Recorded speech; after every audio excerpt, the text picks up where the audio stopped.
Things we reviewers do for our loyal followers.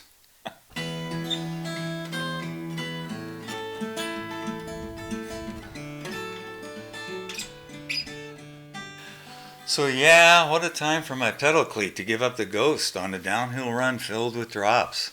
If you haven't had the misfortune to experience this, what happens is that you slip the pedal, the crank arm whips around, and the pedal bites you on the fleshy part of your calf. It doesn't sound like much, but it can really hurt. In this case, I got bit a couple times, and I was limping around for a few days. I'm fine now, but the main point here is no knees were harmed in the filming of this video. I was shooting this segment for my long-term review of IXS Carve Evo Plus knee pads. I've had these pads for more than a year now, and they've gotten a ton of use, primarily because they're so comfortable and lightweight. Now, before I go further, my standard disclaimer applies. I paid for the pads out of my own pocket, so nothing on this video is sponsored.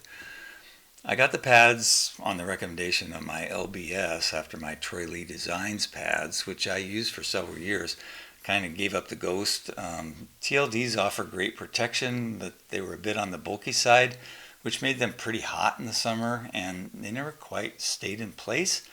And as all experienced riders know, this is the killer with most pads. I've ridden all the top brands since the mid-1990s, starting with the infamous and legendary Roach pads, and all of them have slipped. Particularly after a while, the fastening mechanism, whether it's elastic straps or Velcro or some combination, they tend to lose their snap. Pads that start slipping halfway down a descent aren't going to be of much use, but we just didn't have a lot of choice. Now I'm happy to report that the IXS don't slip, as long as you get the fit right, and this is the key. You don't want too loose. You certainly don't want too tight either, but there has to be a certain snugness. That's why I always send riders to a shop to actually try stuff on. With the cars, the key is the hook and loop system on both the top and the bottom. A lot of pads have it on either one, but not both. I found it very adjustable, and it stayed in place. Plus, it didn't pinch or bind, which is another curse of many pads. The comfort of these pads can't be overstated. Ultimately, the best compliment you can pay to pads, that they disappear on you, applied to the Carves. Even on long days, I wouldn't give them a second thought. This was a big departure for me too. With most previous pads, I'd wear them loose around my ankles on the climbs and then fasten them on the top for the descents. With the Carves, I just put them on, do the climb, and not have to fiddle with them at the top.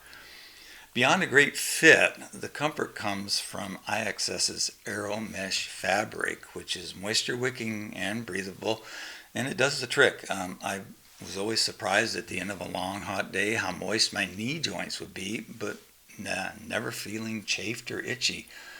The knee cover isn't exactly a hard shell, but it's plenty sturdy, featuring IXS's X-Matter protection foam, which fits into an internal pocket and is exchangeable in case of a bad crash. I've taken plenty of spills with the Carves though, and I haven't felt a need really to replace the inner pads. One thing I would like to see on pads like this is some form of rearward protection as well. While my knees did fine in that crash that I showed, having some padding on my calves as well might have saved me a bunch of agony from a badly bruised calf. Until that happens though, a big thumbs up for the Carves. So I hope this helps, and maybe I'll see you riding some Carves out on the trail.